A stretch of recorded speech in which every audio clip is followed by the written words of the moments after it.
Assalamualaikum warahmatullahi wabarakatuh. Perkenalkan, saya Muhammad Bram Asyatili dari kelas 4 PJJD dengan program studi Perancangan Jalan dan Jembatan jurusan Teknik Sipil Politeknik Negeri Sriwijaya dengan NIM 062440111914. Dan di sini saya akan menjelaskan tugas satu dari tugas mata kuliah pengantar GIS dan LDD.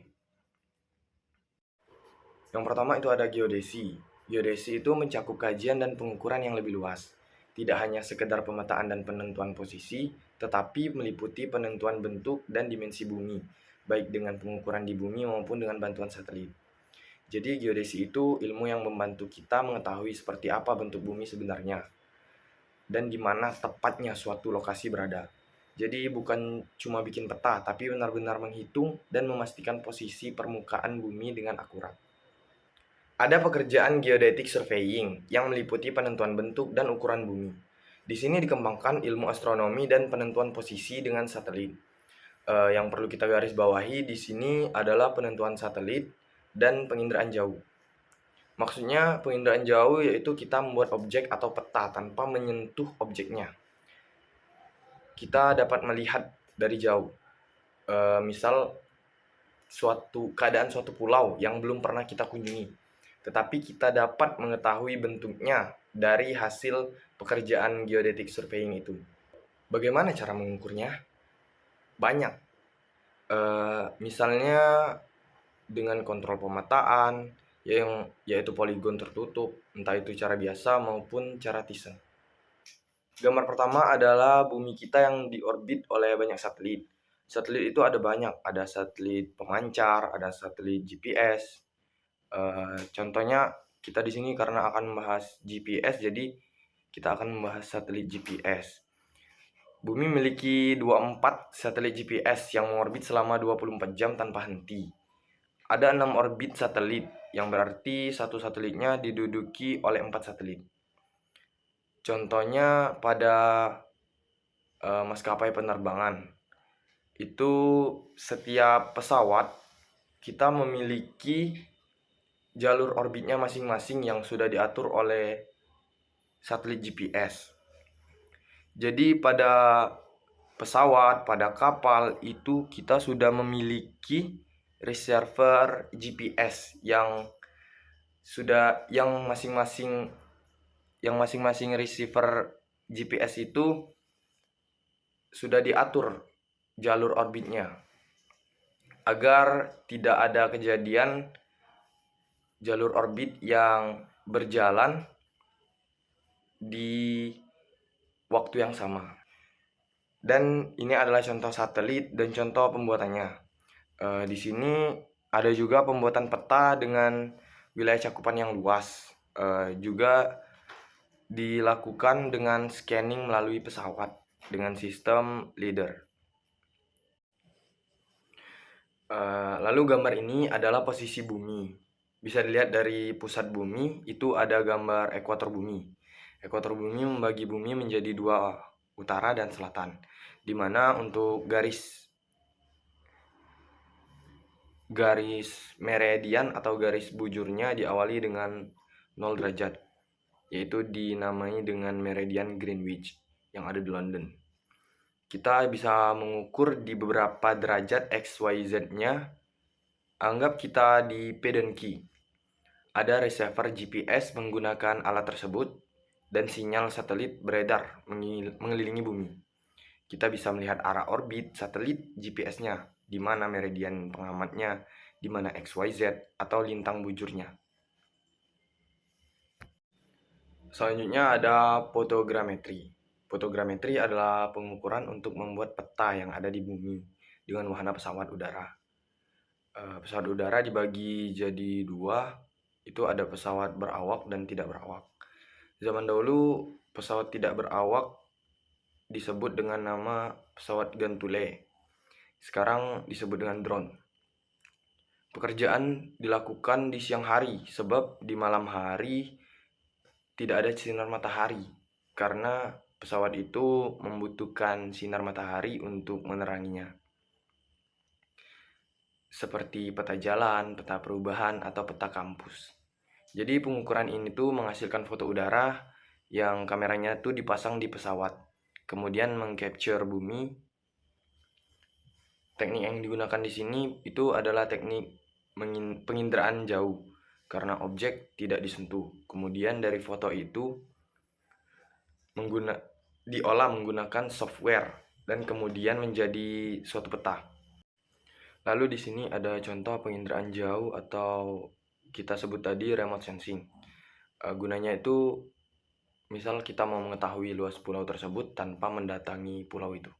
Lalu di sini ada kartografi. Kartografi itu adalah seni ilmu dan teknologi pembuatan peta dan ikhtisar sajian permukaan bumi fisik.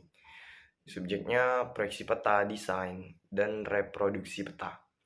Pada gambar pertama itu ada peta 2 dimensi, yaitu peta garis, dan hanya ada X dan Y di sini. Lalu peta kedua juga X dan Y saja, tapi sudah bentuk soft copy atau digital. Dan gambar ketiga adalah peta 3 dimensi, yang sudah ada X, Y, dan Z, yang sudah memiliki elevasi, ketinggian, dan juga ketinggian di atas air laut rata-rata. Lalu di sini juga ada perkembangan peta, yang mana dulu peta itu dalam bentuk kertas, hanya ada hard copy atau bentuk fisiknya yang kita lipat-lipat itu bisa rusak atau disimpan di dalam sebuah map. Tapi sekarang kita sudah memiliki soft copy yang bisa kita perbanyak dan bisa dikirim juga, sekarang bisa diupload atau di searching secara online. Lalu ada juga perkembangan peta yang mana dulu sangat sulit untuk membuat suatu peta. Tapi sekarang kita sudah bisa membuat peta dengan mudah hanya dengan menggunakan GPS. Lalu ada engineering surveying. Itu mencakup pemetaan topografi skala besar sebagai bagian dasar dari desain rekayasa seperti jalan, jembatan, bangunan, gedung, dan lain-lain. Lalu seperti jalan misalnya. Ada peta jalan yang hanya isinya jalan dengan skala besar seperti 1:1000. Artinya gambar tersebut sangat detail karena mencakup satu objek saja.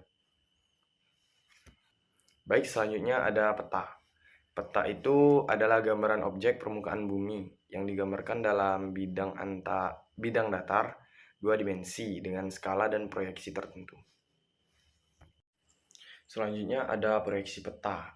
Proyeksi peta adalah ilmu yang mempelajari hubungan antara besaran-besaran di atas permukaan bumi di bidang lengkung dengan besaran di atas peta atau bidang datar, untuk mengedukasi distorsi menjadi minimum menggunakan rumus-rumus matematis tertentu.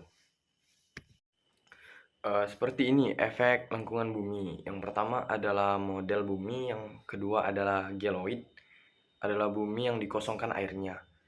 Ellipsoid adalah model bumi yang mudah ditulis rumus matematisnya. Kemudian di bidang datar atau dipaksa datar yang berbentuk petanya seperti ini, referensi dari acuan model bumi yang mau didatarkan harus melewati beberapa fase seperti berikut. Seperti halnya bola plastik yang akan dibagi dua dan dipaksa datar, seperti bola tersebut akan pecah karena ada perubahan distorsi, yaitu jarak sudut dan luas. Hal tersebut tidak dapat diubah, tetapi bisa dikurangi. Dapat dilihat gambar di sebelah kanan adalah gambar yang berupa gambar atau citra. Dapat diubah menjadi gambar seperti yang di sebelah kiri. Untuk garis kontur ini dimanfaatkan teknik sipil untuk perencanaan, seperti akan dibuat galian atau timbunan di area yang kita buat ini. Dua gambar tersebut sama, tetapi bedanya yang satu dalam bentuk foto dan yang satu lagi sudah dalam bentuk peta garis atau peta digital. Selanjutnya generalisasi peta skala besar ke skala kecil. Untuk skala besar itu angkanya kecil, gambarnya detail, Dan dapat dilihat garis merah pada 6 gambar tersebut, yang gambar paling akhir skalanya kecil, angkanya besar. Dari 6 gambar tersebut, baik sesuai kebutuhan untuk teknik sipil menggambar skala besar 1:10.000. Lalu syarat dari sebuah peta adalah memiliki judul atau jenis peta, ada lokasi, ada legenda. Legenda itu adalah upaya dari pembuat peta untuk berkomunikasi dengan pembacanya atau penggunanya mengenai pengetahuan apa dari peta yang dia buat. Lalu ada meta, adalah sejarah peta diambil dari mana. Lalu di sini ada absi dan ordinat. Absi itu X dan ordinat itu Y. Kita nggak boleh kebalik-balik di sini untuk X dan Y. Lalu ada skala peta dan arah mata angin. Jadi itu adalah syarat dari sebuah peta. Terima kasih untuk teman-teman yang sudah menonton. Bila ada salah kata, saya mohon maaf. Bila ada salah informasi dari saya minta maaf. Dan insya Allah akan saya perbaiki ke depannya. Saya ucapkan terima kasih. Wassalamualaikum warahmatullahi wabarakatuh.